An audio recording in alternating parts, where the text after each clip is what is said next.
Okay, story time for 250 subscriber celebration. Uh, when David Koresh tried to be Bob Vila. And I have a special guest here with me today, my beautiful wife, Deborah. Say hello, Deborah. Hello. This is my wife. She's off camera. It's okay. We're just going to have a conversation, sort of. She's going to try to help if she remembers something. Okay. So this took place at a house in Waco. And I think on the last video I described, well, actually it would have, yeah, I described the Herring House in previous videos. This is a house that we rented from a woman named Faye. And she knew Lois Road, and that's how we came to be in the house. And my wife lived there later on in the year in '84. And I lived in a burned out house that is the subject of this video.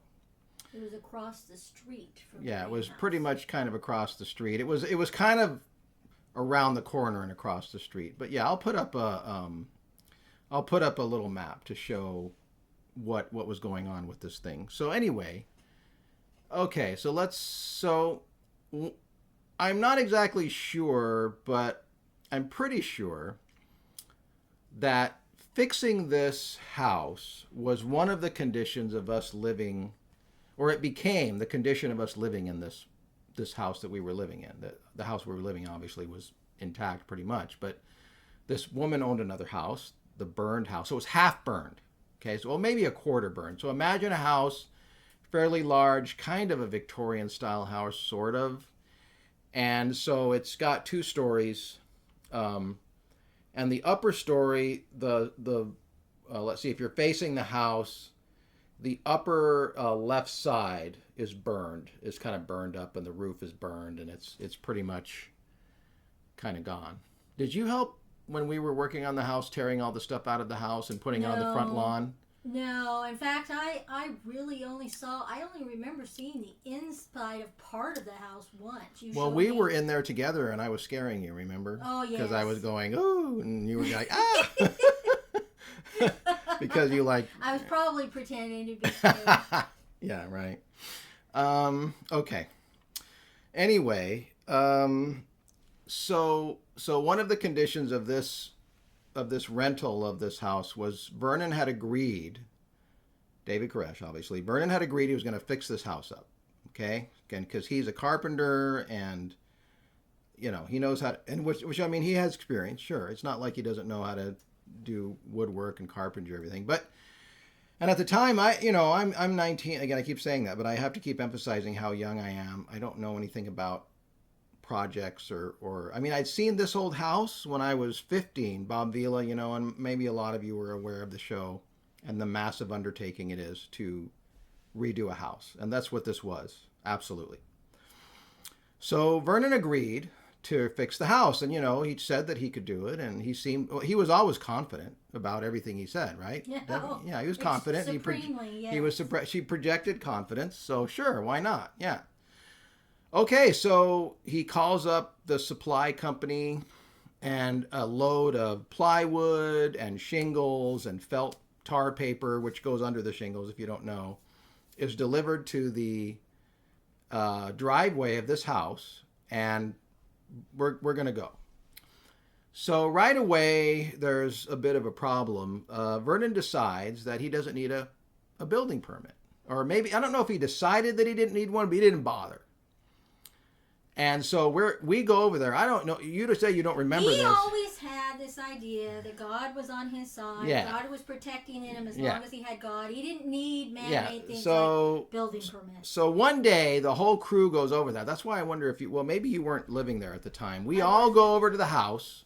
So that's me and everybody living in the house. Plus, I think the Floyd Hopman was there and a lot of the people that came from New Bedford. And we go marching over to this house like a crew, and we just start tearing it up, taking all, because it's half burned, or quarter burned, right? So there's a bunch of junk in there that burned wood, and we're just like piling it up on the front lawn of the house. That's the one problem right away. We're taking a mess out of the house, and we're making a mess on the front lawn. It was done impromptu and not organized. Yeah, like we should have had a dumpster there, a bin. Yes. Should have rented a bin, disposed of the waste properly. Well, it wasn't very long, like the next day, that the building inspector shows up because they know, like cities know how to find out about. Well, of course. Like they have to have ways of knowing, right?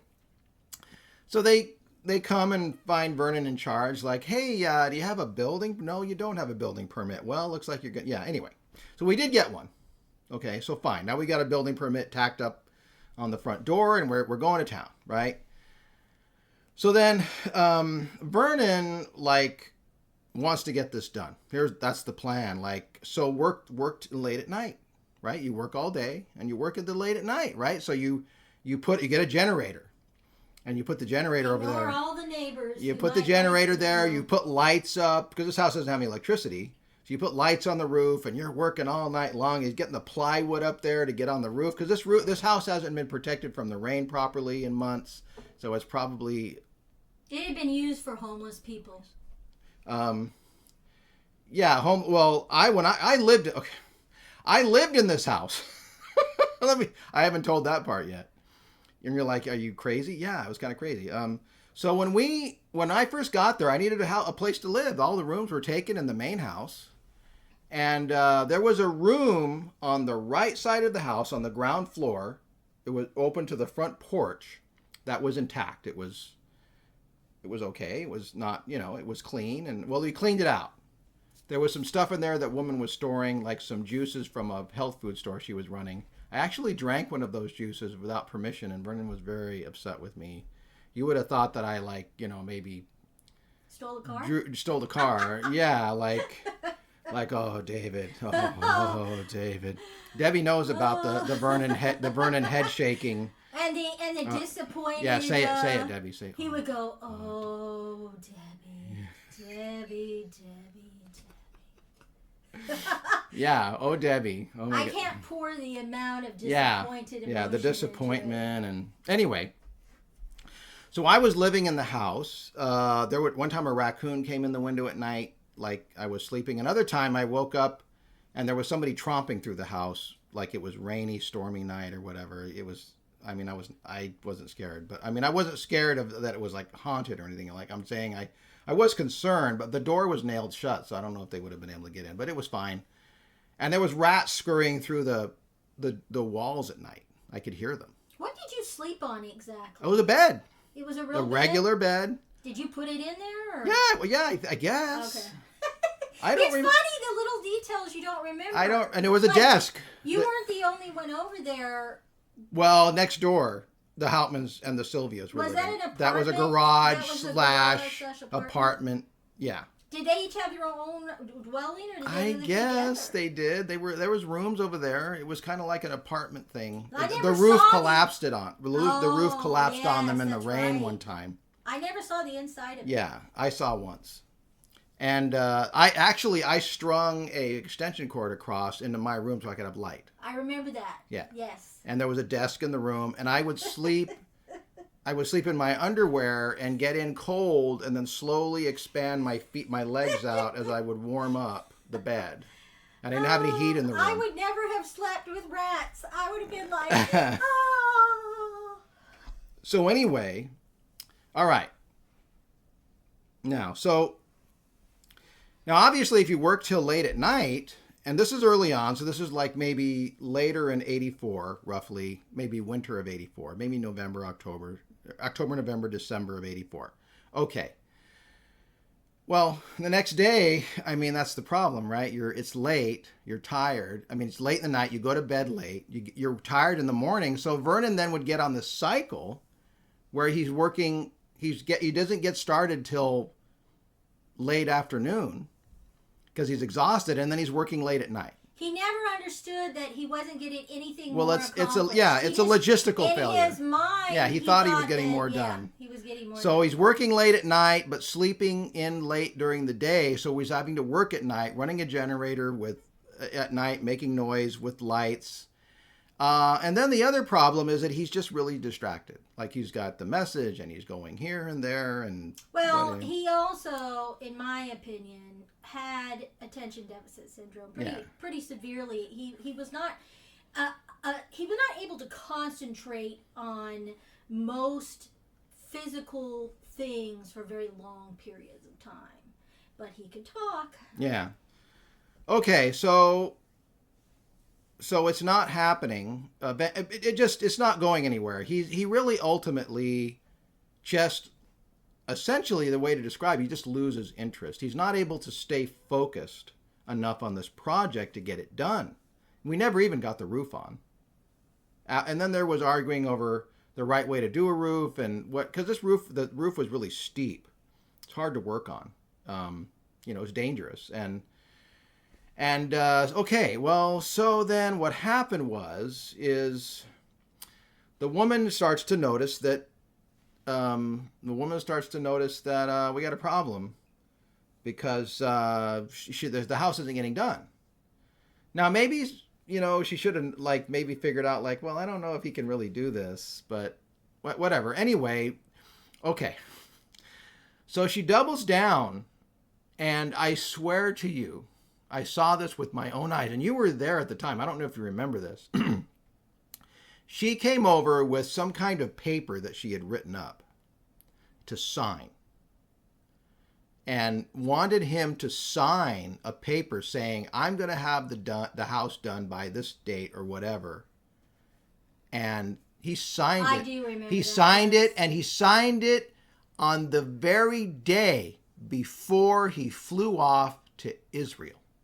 I remember that. He took clearly. a trip to Israel. I remember watching him sign that paper, and I'm like, because he's literally not going to be here to work on the house.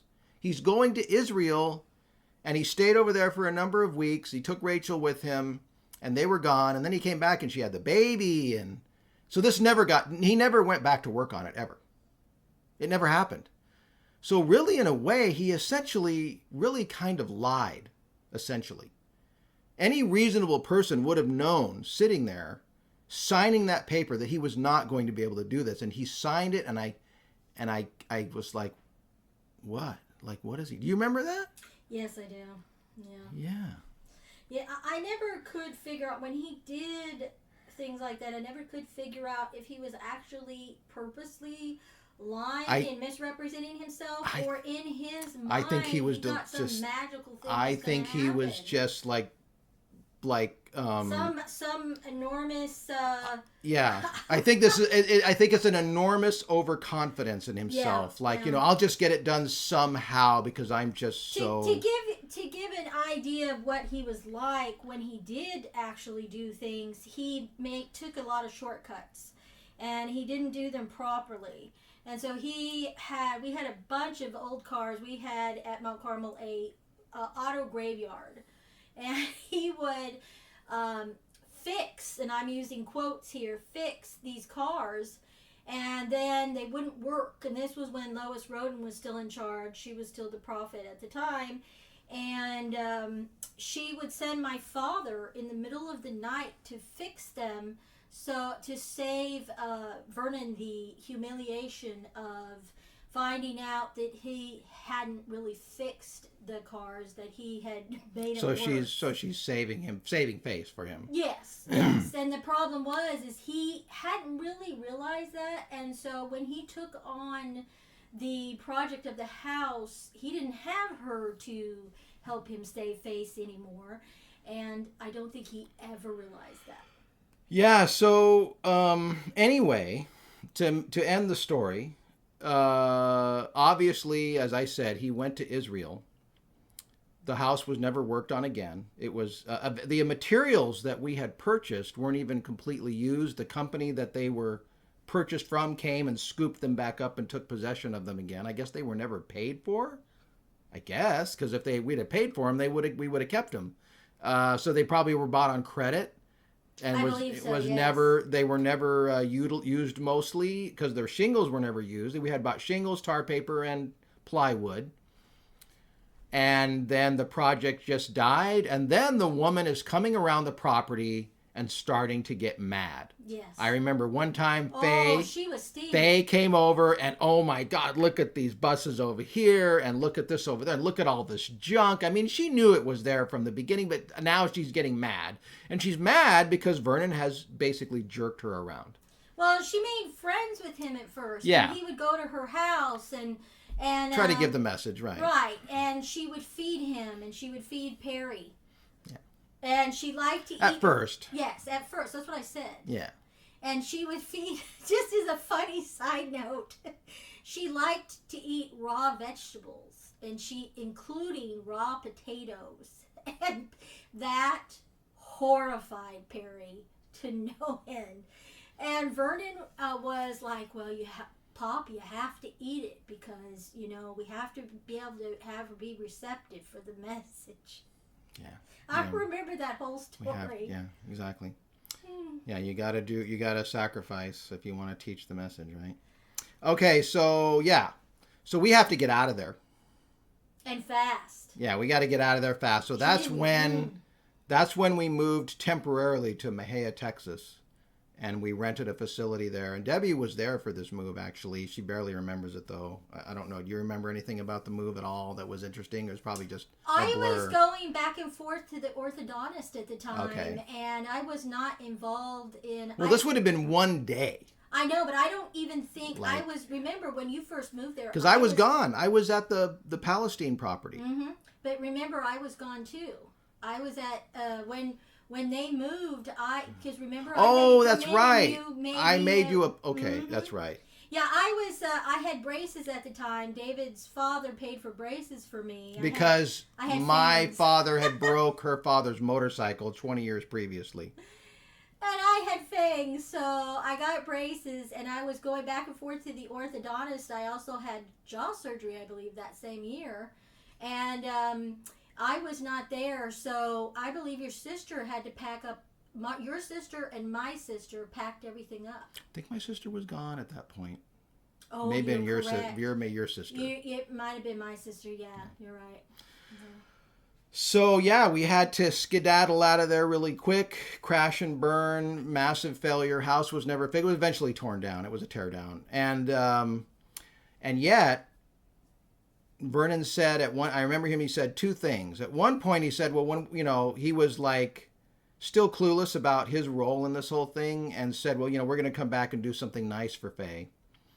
And then later on he said, when he got a little more bitter about it, from his point of view, he's getting bitter because of whatever, I don't know. He says, well, every time you try to do something nice for Faye, she gets mad and you can't, like really, I mean. Well, he felt guilty and he was deflecting that guilt onto her. So anyway, there's the bonus. Hope you enjoyed that. Guest star Debbie Buns. Oh, can I tell one story? Sure, you can tell a story. After the move, because I was gone at the time, I had to come in. Now, I had been the cook. I had been fairly newly appointed to the cook for the camp. So I, at the age of 15 got in charge of feeding. Or wait a minute. 16 at this point because it's 84. I was 15 when I first started, and I turned 16 right after. You turned 16 in winter of 84. Remember? Weren't we at the Mejia? No. We didn't go to Mejia till Passover 85. Okay. So you're 16. David is so much better at dates. 60. You're 16. Anyway, I had been that's another story, but we had stayed temporarily in another, wasn't it, partially burnt out place? No, it was vandalized. There was holes in the walls. Yes. And David has a wonderful story he'll be able to tell you at another time. It's really quite funny about us. But I had been put in charge of the kitchen, and so when I came back, I had to immediately take over the kitchen. And David knew that nobody else was going to think about where was Debbie going to sleep. Right. So he very kindly set up a tarp. Right. We put your box springs on some wood over the pine needles, and then I got a rope and strung it across a couple of pine trees. Then I draped a tarp over that, and so that when you showed up late at night. Yeah. And I was waiting for you, and I said, well, I have a place for you right here, and you could just go to sleep. Now, it was open on either end. Yeah, exactly. I think now I'd be like, but oh, man, this was like Spartan conditions. This was, we had nothing. I had cooked cooked some previously, and I had done a lot of baking. I had been in charge of baking our daily bread and everything when I was slightly younger. Yeah, like literally building a fire in a pit and getting flour and and then giving us a thing, and we would cook. How would we do it? We'd put it over sticks. I know. We would hold it over the fire. You would cook them. I was cooking them at first. I got a couple of old oven grates. Yeah. And I put them on rocks over the fire. Yeah. And I would cook the bread that way, and I learned how to cook all kinds of things. But then eventually you decide, well, why does everybody cook their own bread? Because the kids could have fun, and it would. Yes, yeah. and it was taking up my entire day. I would literally get up at like 4 o'clock in the morning, 3, 4 o'clock in the morning. So when dinner was served or whatever, you would give everybody like a ball of dough, or I was giving everybody portions. And then we would roll it out and cook it. Or I was for a while I even rolled it out, and then I was giving people raw. It was insane. Okay. But thanks to David, I had a place to sleep, so I could actually have some rest before I got up and fed everybody by 6 o'clock. That's right. She had to get up every morning. I had to have that breakfast ready to serve at 6 a.m. And never mind that you got in late at night. Yeah. Yeah. All right, so I hope that was fun for you guys. Guest star Debbie Buns here. Say goodbye, Debbie. And goodbye, Debbie. Good night, everybody. And the crowd goes wild.